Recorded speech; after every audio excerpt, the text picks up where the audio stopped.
महाराज ये कोई साधारण स्त्रियां नहीं है, ये तो भगवान के सारे भक्त हैं जो आज परमात्मा का आलिंगन करने के लिए आए हैं। वेणु को निनाद करो। और सुखदेव जी बड़ा सुंदर वर्णन करते, कहते राजन जो गोपी जिस काम को कर रही थी उस काम को छोड़ करके सीधा लाला के पास जा रही है। एक गोपी श्रृंगार कर रही थी राजन, उसने जैसे ही वेणु का निनाद सुना, बांसुरी की आवाज सुनी, उल्टो पुल्टो श्रृंगार कर ली। आंखन में लगाए हुए की चीज महाराज होटन पे लगा ली, होटन वाली आंखन में बिंदिया गाल पे लगा ली, झुमका और पायल ऊपर पे, सब उल्टो पुल्टो श्रृंगार करके गोपी जब वेणु की आवाज सुनी भूल गई, सुध बिसर गई, सीधी ठाकुर जी के पास। एक गोपी गौ दोहन कर रही थी, महाराज गौ दोहन कर रही थी, वहां वेणु की आवाज सुनी तो वह दूध है जमीन पे फेंक करके चली गई। एक गोपी अपने सास ससुर को पति को भोजन करा रही थी, वेणु की आवाज सुनी और महाराज सब अधूरा छोड़ करके गई।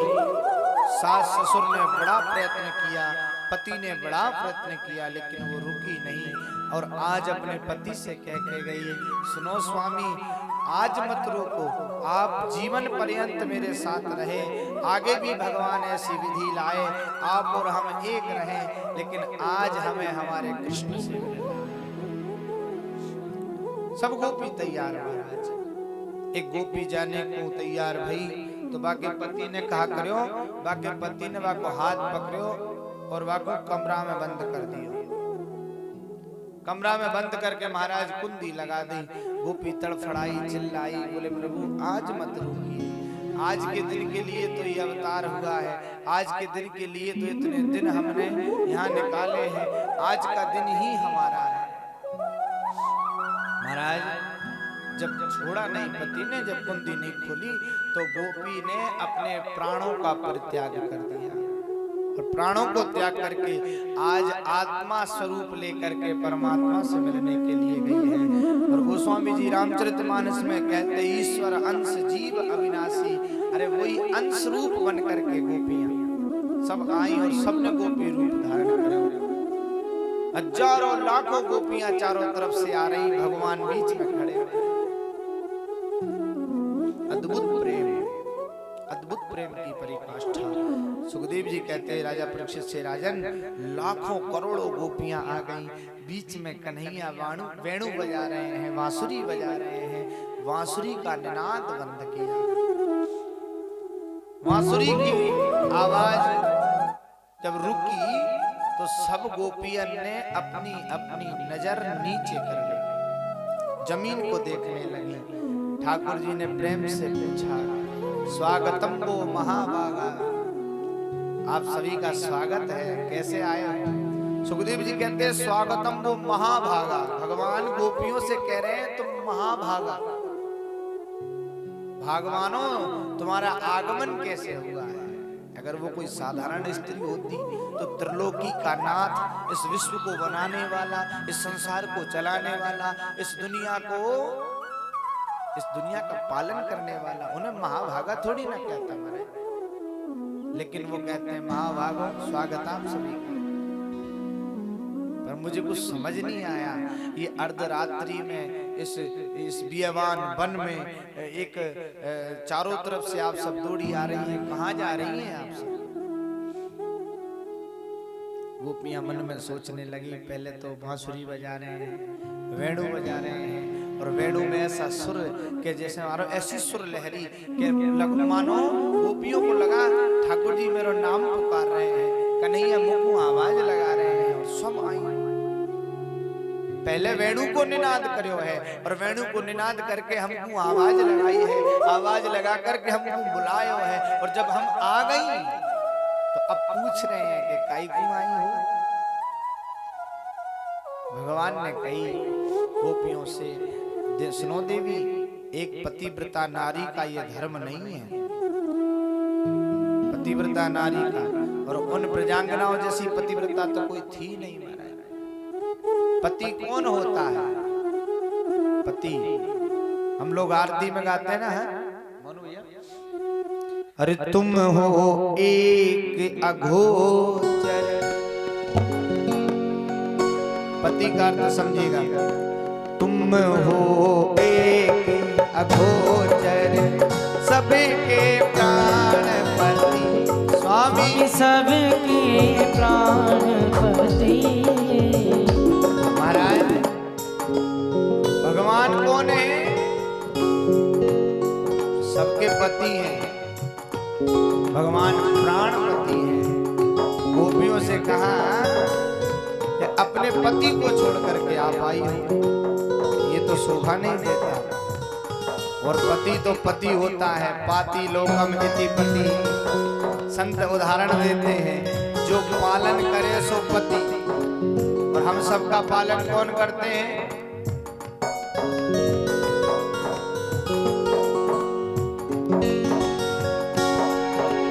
हम सबका पालन कौन करते हैं बताओ? हम सबका पालन करते हैं नारायण।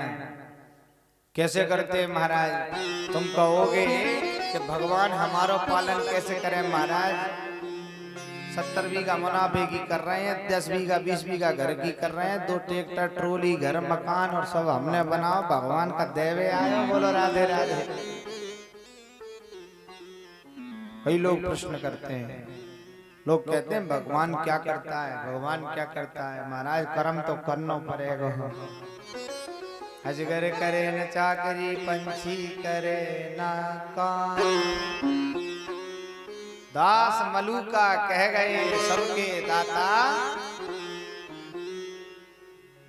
दाता एक राम रे, दाता एक राम। अरे भिकारी सारी दुनिया, भिकारी सारी दुनिया, दाता एक राम। लेकिन राम है कैसे महाराज? दाता किसी को दिया क्या कुछ? आज तक सामने आके कुछ दिया क्या? कलोनी आके आज दो हो तो पता नहीं, मुंह तो नहीं था। बोलो राधे राधे। तो भगवान करता क्या है? यही प्रश्न एक राजा की सभा में एक राजा ने एक संत से पूछ लिया। दिन भर तुम्हारो जोई काम सीताराम सीताराम सीताराम सीताराम, तुमरे सीताराम ने कर दी नींद। क्या होता है सीताराम? क्या करता है भगवान बताओ? संत ने कही महाराज कोई तुम कविता थोड़ी पूछ रहे हो जो ऐसे ही बता दूंगा। अरे तो बता दो भैया, क्या करूं? तुम कहोगे जो करने को तैयार, लेकिन आज मैं जानना चाहता हूं भगवान है या नहीं, और है तो फिर भगवान कहाँ रहता है, और रहता है तो फिर भगवान करता क्या है? 3 बात का जवाब दो। संत ने कहा बात साधारण नहीं है, जानना चाहते हो? बोले हाँ। बोले जानना चाहते हो तो एक काम करो, सबसे पहले उत्तर प्रश्न का जवाब देता हूँ। एक कटोरे में दूध मंगाओ। आदेश दिया राजा ने, बोले जाओ एक सोने के कटोरे में दूध लेके आओ। राजा की आज्ञा महाराज। तुरंत दौड़े दौड़े सैनिक गए, बढ़िया स्वर्ण के सुंदर कटोरे में दूध लेके आए।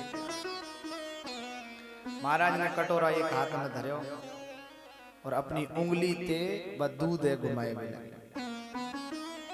शक्कर डाली है इसमें? हम हाँ डाली है, चीनी पड़ी है हमारे। उंगली डाली कटोरा में, घुमा रहे घुमा रहे घुमा रहे घुमा रहे घुमा रहे घुमा रहे। राजा ने पूछी महाराज दूध आ गया हो, भूख लगी हो तो भोजन की व्यवस्था करूं, आगे कुछ बोलो। संत ने कहा मैं कुछ बोलना नहीं चाहता, मैं ये देख रहा हूं कि लोग कहते हैं दूध में घी होता है। क्या होता है दूध में? मैं बस इतना सा जानना चाहता हूं कि दूध में घी होता है। मैंने तो देख लिया, मुझे तो कहीं नजर नहीं आया।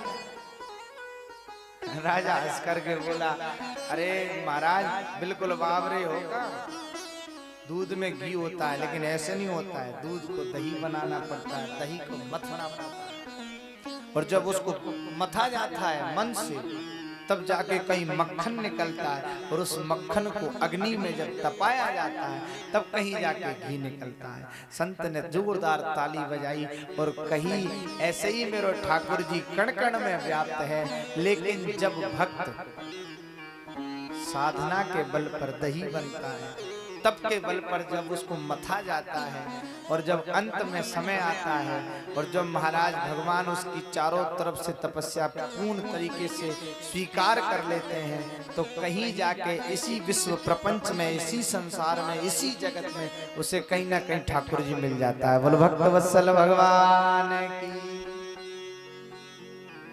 लेकिन तुम कहो कि ऐसे भगवान मिल जाए। राजा ने पूछा तो मिलता कैसे है? ये तो आपने बता दिया तप करो तपस्या करो, कैसे करें? उन्होंने कहा, बोले सुनो, एक बार जो प्रश्न आप मुझसे कर रहे हो, यही प्रश्न एक बालक ने अपने गुरु से किया। गुरुजी यमुना जी में नौका विहार कर रहे थे, किनारे पर खड़े तो चेला ने पूछ लिया, आप जब देखो जब माला घुमाते हो, गुरुजी मैं भी भगवान से मिलना चाहता हूँ। भगवान कब मिलेंगे? मैं इतने दिनों से व्रत कर रहा हूँ, तप कर रहा हूँ, जप कर रहा हूँ, और पूरा नियम आज करते करते 11 साल हो गए। अब तो मन फीका पड़ने लगा है, अब तो मन कहने लगा है सब बेकार है। बोले बेटा भगवान को पाना चाहता है? बोले हाँ। जानना चाहता है भगवान कैसे मिलते? बोले हाँ। तो बोले आ जा। नाव में बिठा लिया, बीच नदी में ले जाएगा भाई, नार पकड़ कर, अच्छा टेकट्टे गुरु नार पकड़ कर दई नदी में नीचे डुबो दे, अंदर गर्दन पानी में। थोड़ी देर तक कुछ नहीं, लेकिन थोड़ी देर बाद तड़फड़ाने लगा, हाथ पैर फेंकने लगा, सांस फूल गई, और महाराज जैसे ही बस अब प्राण निकलेंगे ऐसे गुरुजी ने बाहर निकाला, फिर अंदर फिर बाहर। और गुरुजी ने लास्ट में कह दिया, जब इतनी तड़फन पैदा हो मन में, जब इतना कष्ट, जब इतना मन विचलित हो, तब जाके कहीं भगवान मिलता है। बोलो भक्त वत्सल भगवान। लेकिन हमें तो 2 रुपया के अगरबत्ती के पुड़ाव में से 2 सड़ी सड़ाई अगरबत्ती लगा के लक्ष्मण जी पे कहनी है, और हम चाहें कि लक्ष्मण जी हमारी सुन ले, ऐसे नहीं सुनेगा महाराज। बोलो राधे राधे। थोड़ा जोर से बोल दो। उसके लिए तप की आवश्यकता है। तो संत ने कहा भगवान कण कण में व्याप्त है, लेकिन मिलता नहीं। तो बोले भगवान चलो ठीक है मिल जाए, लेकिन भगवान करता क्या है? तो बोले इस बात में थोड़ा भेद है, इसमें अपन को स्थान चेंज करना पड़ेगा। बोले कर लो, लेकिन मैं जानना चाहता हूँ। राजा से कहा तुम मेरी जगह आओ, मैं तुम्हारी जगह जा रहा हूँ। राजा संत की जगह आया, संत राजा की जगह पहुंचे। उस सिंहासन पर आज महाराज बैठे हैं, और नीचे राजा आकर के खड़ा हो गया। संत ने कह दिया मेरा भगवान यही करता है। बोले महाराज कुछ बात समझ में नहीं आई। बोले समझो तो मैं बताता हूँ। बोले क्या? बोले अभी कुछ समय पहले आप राजा थे, अब मैं राजा बन गया और आप फकीर बन गए। बोलो भक्त वत्सल भगवान। भगवान यही करता है, एक पल में राजा बना देता है, एक पल में रंक बना देता है। ये भगवान की लीला है। तो महाराज ठाकुर जी ऐसे नहीं मिलते तो ब्रज की गोपियां भी सब जन्म जन्मांतर से उनका भजन करती आ रही हैं। और आज कहीं जाके वो समय आया है, आज कहीं जाके वो दिन आया है, आज लाला ने बांसुरी बजाई के उनको बुलायो, लेकिन अभी भी भगवान उनको देख रहे हैं कि ये पूरे सच्चे मन से आई हैं या फिर ऐसे ही। बोले पाती लोकमिति पति ही देवता है। एक पतिव्रता नारी के लिए जीवन में कुछ और करना जरूरी नहीं। उसे जरूरी नहीं कि वो हजारों व्रत करे, तप करे, तपस्या करे, भजन करे ना, अपने पति की आज्ञा का पालन करे, अपने पति के सुख में सुखी रहे, अपने पति के दुख में दुखी रहे, अपने पति की हर आज्ञा का पालन करे। जो मन से इस प्रकार से अपने पति की सेवा करती है, एक दिन उसकी गोद में ठाकुर जी लाला बन करके खेलते हैं। बोलो भक्त वत्सल भगवान की। तो महाराज भगवान तो वो चीज है। तो गोपियों ने भी भगवान का मुखारविंद देखा कि प्रभु आज कुछ अलग ही मन में लग रहे हैं। गोपियां कुछ बोली नहीं। भगवान कहते नन्हे नन्हे से बालकों को छोड़ करके आ गई, अपने घर को, परिवार को, पति को छोड़ करके आ गई, अपने अपने सारे जगत संसार के नाते तोड़ कर आ गई और इस बियावान वन में खड़ी हो, कारण बताओ। गोपियां कुछ बोली नहीं। भगवान ने एक सुंदर उपदेश दियो गोपियन को। बोले सुनो, पतिव्रता नारी का धर्म क्या है। एक समय की बात है, एक कन्या का नया नया विवाह हुआ। एक कन्या का नया नया विवाह हुआ, राजा की बेटी थी। लेकिन जिससे विवाह हुआ वो किसी कारणवश विवाह के तुरंत बाद ही उसका सब कुछ बर्बाद हो गया, उसके पास कुछ नहीं बचा। अब राजा की बेटी थी, लेकिन पिता ने सिखाया, माँ ने सिखाया कि बेटा पति परमेश्वर के स्वरूप में होता है। आज तेरी डोली यहाँ से जा रही है, अब तेरी अर्थी वहां से उठे और भगवान तुझे अमर सुहागन बनाकर, ऐसे कई प्रकार की शिक्षाएं दी। लेकिन सुनो महाराज, उसका विवाह हो गया और अब पति बिल्कुल निर्धन हो गया। एक समय के भोजन के लिए भी उनको समस्या खड़ी होने लगी। अब क्या करें। अब वो दिन में लकड़ियां लेने जाता, वन में लकड़ियां काट करके लाता और उन लकड़ियों को बेचकर उन लकड़ियों से अपना पेट भरता, रोज का उसका नियम। और एक दिन की बात क्या हुई महाराज, एक दिन की घटना कि थोड़ी गर्मी तेज थी, धूप थोड़ी तेज थी, तो देवियों वो लकड़ी लेकर के आया, आकर के उसने लकड़ियों का गट्ठर नीचे पटक कर और लेट गया। उसकी जो पत्नी थी वो अपने पल्लू से उसकी हवा करने लगी। उनके घर में एक नन्हा सा बालक था। रोज वो भगवान का हवन यज्ञ करते थे, यज्ञ कुंड बना रखा था, उसमें अग्नि जल रही थी। उसके पल्लू की हवा से वो थकान कुछ इतनी ज्यादा थी कि उसे नींद आ गई, वो सो गया। अब वो सो गया, लेकिन अब वो तो हवा कर रही है। इतने में ही वो नन्हा सा बालक खेलता और उस यज्ञ कुंड में जाकर के गिर गया। लेकिन महाराज मर्यादा के कारण और अपना पतिव्रत धर्म को निभाने के कारण उस गोपी ने, उस स्त्री ने अपना आसन नहीं छोड़ा। अगर मैं आसन छोड़ूंगी तो फिर मेरा पतिव्रत धर्म नष्ट हो जाएगा। बालक जब अग्नि में गिरा, आंसुओं की धार लगी, अश्रु का अश्रुबिंदु जब आकर के उसके पति के चेहरे पर गिरा और महाराज उसका पति हड़बड़ा करके खड़ा हो गया। हड़बड़ा करके जब पति खड़ा हुआ तो ब्रज की जो कन्या थी, जो स्त्री थी, उसने जैसे ही पति जगे तुरंत दौड़ लगाई महाराज और भगवान से मनी मन प्रार्थना कर रही थी, प्रभु मैं पूरी निष्ठा से तेरा भजन करती हूँ, मैं अपने पति की सेवा परमात्मा समझ करके करती हूँ, आज मेरी रक्षा करना, मेरे बाल गोपाल का कुछ बिगड़े नहीं, इतनी मेहरबानी करना। वो जाकर के दौड़ करके जैसे यज्ञ कुंड के पास पहुंची, उसने यज्ञ कुंड में जाकर के देखा, धधकती हुई अग्नि के बीच में भी देवियों वो बालक क्रीड़ा कर रहा था, खेल रहा था। बोलो भक्तवत्सल भगवान की। उस भयंकर अग्नि में भी वो बालक खेल रहा था। अब गोपियों से ज्यादा सहन नहीं हुआ, गोपियां बड़ी परेशान। अब लाला अब तुम चुप है जाओ, तुम्हें बहुत देर है गई कहते कहते। जैसी कथा तुम सुना रहे हो ना, ऐसी 2-4 कथा तो हम पे हुआ। मैं एक कथा हम सुनाए थे, गोपियन ने ठाकुर जी को सुनाई।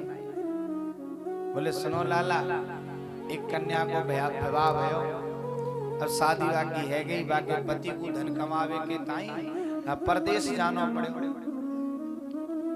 लेकिन बाकी माँ ने, बाकी पिता ने बाकी संस्कार दिए, बेटी ससुराल नहीं है, तेरा आंगन है, तेरा घर है, वहां रहने वाला हर व्यक्ति तेरा है, तेरा परिवार है। सुंदर शिक्षा दी माँ ने। अब उस कन्या के पति को धन कमाने के लिए परदेश जाना पड़ा। वो उसकी रोज सेवा किया करती थी। तो अब बोली, प्रभु जब आप चले जाओगे तो मैं अब किसकी पूजा करूंगी। बड़ी भक्त थी। पति ने कहा अरे ऐसी कोई आवश्यकता नहीं है, कोई जरूरत नहीं है, जब मैं आऊं तब मेरी कर लेना पूजा। लेकिन उसने कहा ना, मैं मेरे नियम को नहीं तोड़ूं। तो उसने कह दिया, बोले मिट्टी की मूर्ति बना लो। कन्हैया उसने सुंदर मिट्टी की मूर्ति बनाई और अब जैसे पति की सेवा किया करती, रोज उस मिट्टी की मूर्ति की सेवा करती। प्रदेश से एक दिन पति लौट करके आयो लाला, और आय के बाद दरबज्जो बजायो और वो पूजा में व्यस्त थी। लाला वो पूजा जब करो करई तो कछु भी काम होए करे हो, पर खड़ी ना होए करे हो।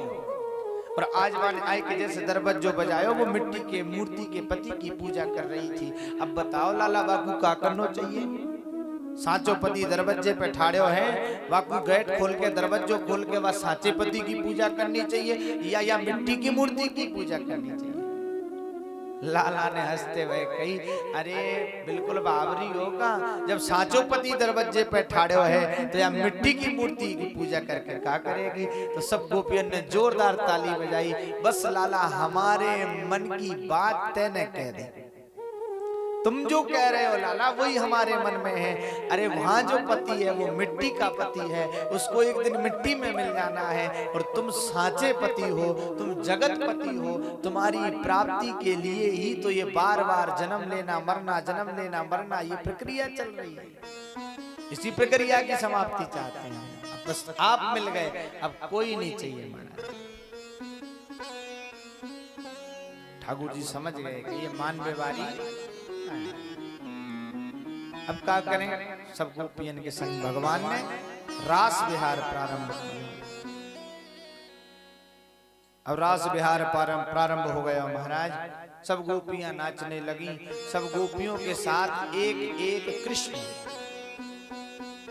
सुखदेव जी कहते राजा परीक्षित से, राजन आज ईश्वर और जीव का मिलन हो रहा है। ये किसी साधारण व्यक्ति की क्षमता नहीं है। और जिस समय भगवान ने रास विहार किया उनकी 7.5-8 वर्ष की आयु थी, नन्हा सा बालक। और आज भगवान ने अपना उनको सारा बल दिखलाया। हर गोपी के साथ कृष्ण है, जितनी गोपी उतने कृष्ण, और सबके साथ नृत्य कर रहे हैं। आज भगवान को याद आ रहा है, जिस भक्त ने जितनी मेहनत से जितनी लगन से भगवान को भजा, भगवान उसकी वैसी सेवा कर रहे हैं। और कई बार मन में आता है गोपी क्या है महाराज? गोपी स्त्री पुरुष नहीं है। आप गोपी का नाम सुन करके मन में सोचते होंगे कि कोई औरतें होंगी वो गोपी होंगी। गोपी भाव का नाम है। गो माने इंद्रियां, और महाराज जो अपनी सारी इंद्रियों से कृष्ण रस का पान करे वही गोपी है। बोलो भक्त वत्सल भगवान की। जो अपनी हर इंद्री से भगवान के रस का पान करे, चाहे वो पुरुष हो, चाहे वो स्त्री हो, चाहे वो कोई भी हो। जो आंखों से भगवान का दर्शन करे, कानों से भगवान का भजन सुने, मुंह से भगवान का गान करे, भोजन भगवान की प्रसादी का करे, हाथों से ठाकुर जी की सेवा करे, चरणों से जो भगवान का तीर्थ धाम का दर्शन करे,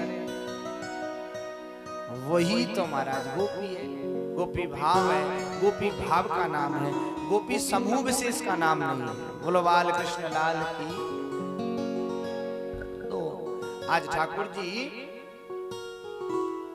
गोपियों के संग हर वक्त की मनोकामना। एक गोपी नाचते नाचते बोली, लाला मुझको जोर से प्यास लग रही है। ठाकुर जी दौड़े दौड़े गए, यमुना में जाके जल भर के लाए और गोपी को जलपान कराए। एक गोपी बोली, लाला मुझको गर्मी लग रही है। लाला ठाकुर जी ने अपना पीताम्बर लिया और वह गोपी की हवा करने लगे। एक गोपी बोली, लाला मेरे तो अब पामन में दर्द है वे लगते हैं। सुखदेव जी कहते, राजन गोपियों के मन में अहम भाव प्रकट हो गया। सारी गोपियों बोले, बताओ हम कैसी हैं? हमारे साथ त्रिलोकी का नाथ आज नृत्य कर रहा है। इस दुनिया संसार को चलाने वाला कृष्ण आज हमारे प्रेम में भाव विभोर हो रहा है।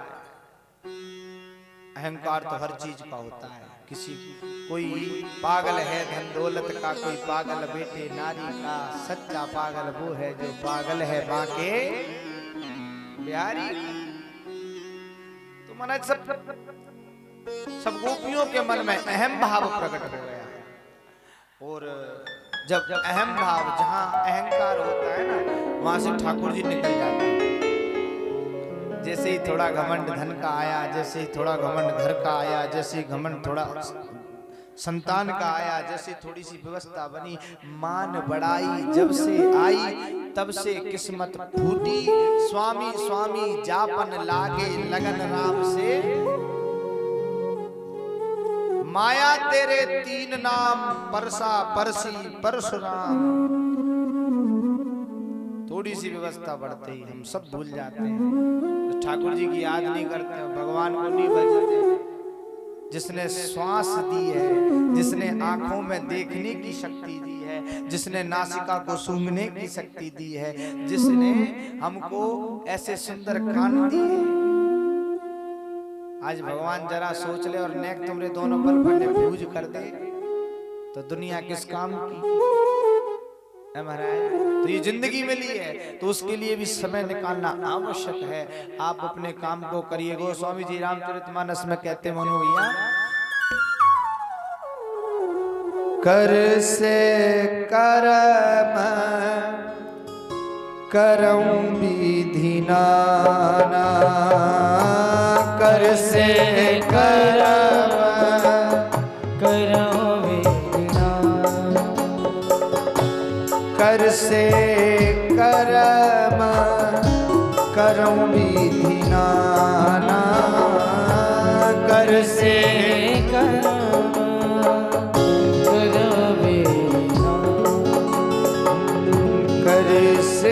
कर्म करऊं विधि नाना, कर से कर्म करऊं विधि नाना, मन राखो जहाँ कृपा निधाना, मन राखो जहाँ कृपा निधाना। संत कहते हैं काम करते चलो नाम जपते चलो, हर समय कृष्ण का ध्यान धरते चलो, मुरली वाले को मन में बसाते चलो, कृष्ण गोविंद गोपाल गाते चलो, कृष्ण गोविंद गोपाल गाते चलो, कृष्ण गोविंद गोपाल गाते चलो। देखना इंद्रियों के न घोड़े भगे, इनमें हरदम ये संयम के कोड़े पड़े, इनमें हरदम ये संयम के कोड़े पड़े, इनमें हरदम ये संयम के कोड़े पड़े। अपने रथ को सुमारग लगाते चलो, अपने रथ को सुमारग कराते चलो, कृष्ण गोविंद गोपाल गाते चलो, कृष्ण गोविंद गोपाल गाते चलो, कृष्ण गोविंद गोपाल गाते चलो। मनी राखो जहाँ कृपा निधाना, मन राखो कृपा निधाना। इसलिए कहना महाराज काम करते चलो नाम जपते चलो, हर समय कृष्ण का ध्यान धरते चलो, मुरली वाले को मन में बसाते चलो, कृष्ण गोविंद गोपाल गाते चलो। यही जीवन का सत्य, यही भागवत कहती, यही शिव पुराण कहता, यही रामचरितमानस कहती, यही गुरु जी कहते, यही पंडित जी कहते, और ये अपन को भी पता है। ऐसा नहीं है कि अपन को पता नहीं। वैराग्य तो हम भी जानते हैं, लेकिन हमें कब याद आती है जब कोई मर जाता है, और जब कोई मर जाता है और हम उसकी अर्थी में जाते हैं तो हमें पीछे से याद आता है क्या, अरे का धरो भैया एक दिन सब यहीं रह जानो है, सब माटी में मिल जाओ, मुट्ठी बांध के आए खाली हाथ जाएंगे। और जैसे ही भरे जाड़े में घरे आके नहानो पड़े ऐसे याद आवे। आदमी आजकल टाइम से मरत भी नहीं है। बोलो राधे राधे। सब भूल जाता है इंसान। इसलिए कवि ने कहा, अरे मानुष तन अनमोल रे, माटी में ना रोल रे, अब तो मिला है फिर ना मिलेगा, कभी नहीं कभी नहीं कभी नहीं रे। मानुष तन अनमोल रे, माटी में ना रोल रे, अब तो मिला है फिर ना मिलेगा, कभी नहीं कभी नहीं कभी नहीं रे। ओ अब तो मिला है फिर नहीं मिलेगा, कभी नहीं कभी नहीं कभी नहीं।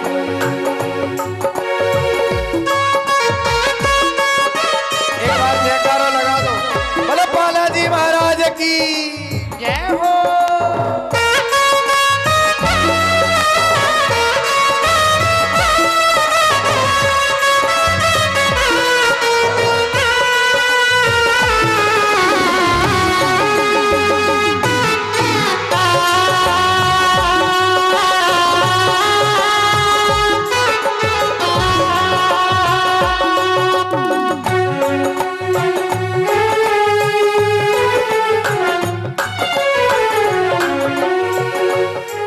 अरे मानुष तन अनमोल रे, माटी में ना रोल रे, अब तो मिला है फिर ना मिलेगा, कभी नहीं कभी नहीं कभी नहीं रे।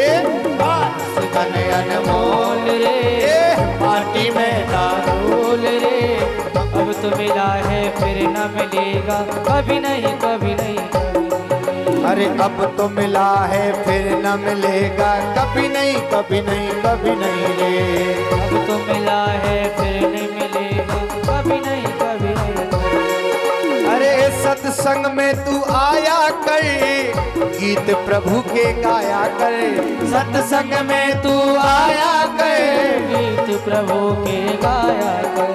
सत्संग में तू आया कर, गीत प्रभु के गाया कर। सत्संग में तू आया कर, गीत प्रभु के गाया कर। अरे सांझ सवेरे बैठ के बंदे प्रभु का ध्यान लगाया कर। सांझ सवेरे बैठ के बंदे ध्यान प्रभु का लगाया कर। नहीं लगता कुछ मोल रे, नहीं लगता कुछ मोल रे, सबसे मीठा बोल रे, अब तो मिला है फिर ना मिलेगा, कभी नहीं कभी नहीं कभी नहीं। अब तो मिला है फिर नहीं मिलेगा, कभी नहीं कभी नहीं कभी नहीं। मानुष तन अनमोल रे, माटी में ना रोल रे, अब तो मिला है फिर ना मिलेगा, कभी नहीं कभी नहीं कभी नहीं। अब तो मिला है फिर नहीं मिलेगा, कभी नहीं कभी नहीं कभी नहीं।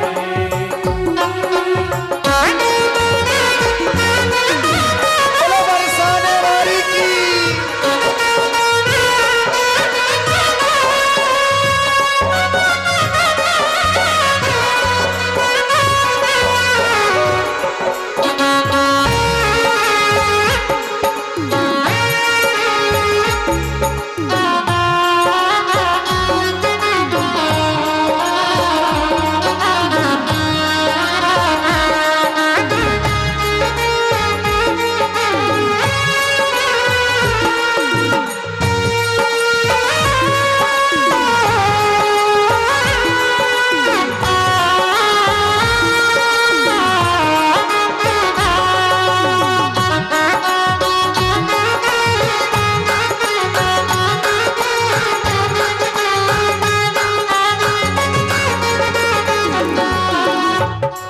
अरे तू बुद्ध बुदा है पानी का, मत कर जोर जवानी का।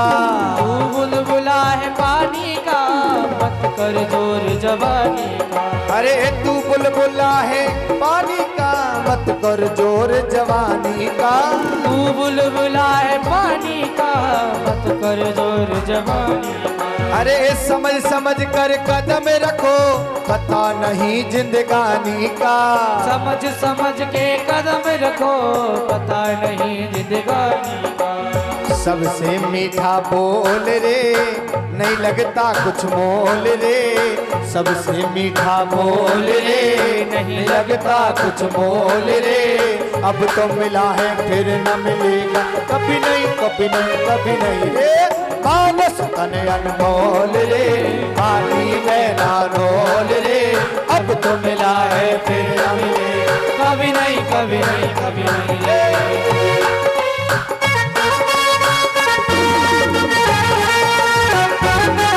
बोलो भगवान भगवान की।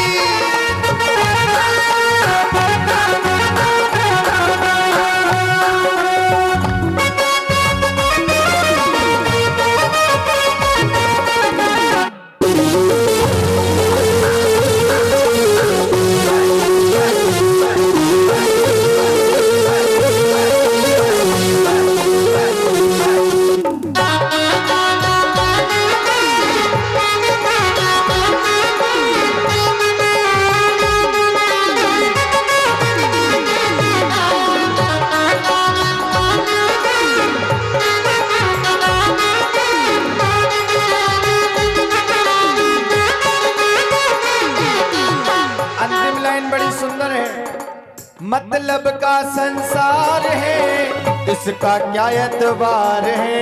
मतलब का संसार है, इसका क्या एतबार है। ये संभल संभल कर कदम रखो, फूल नहीं अंगार है। संभल संभल के कदम रखो, फूल नहीं अंगार है।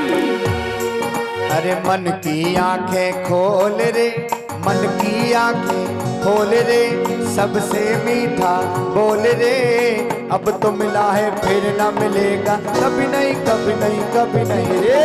मानस जन अनमोल रे, मिट्टी में ना रोल रे।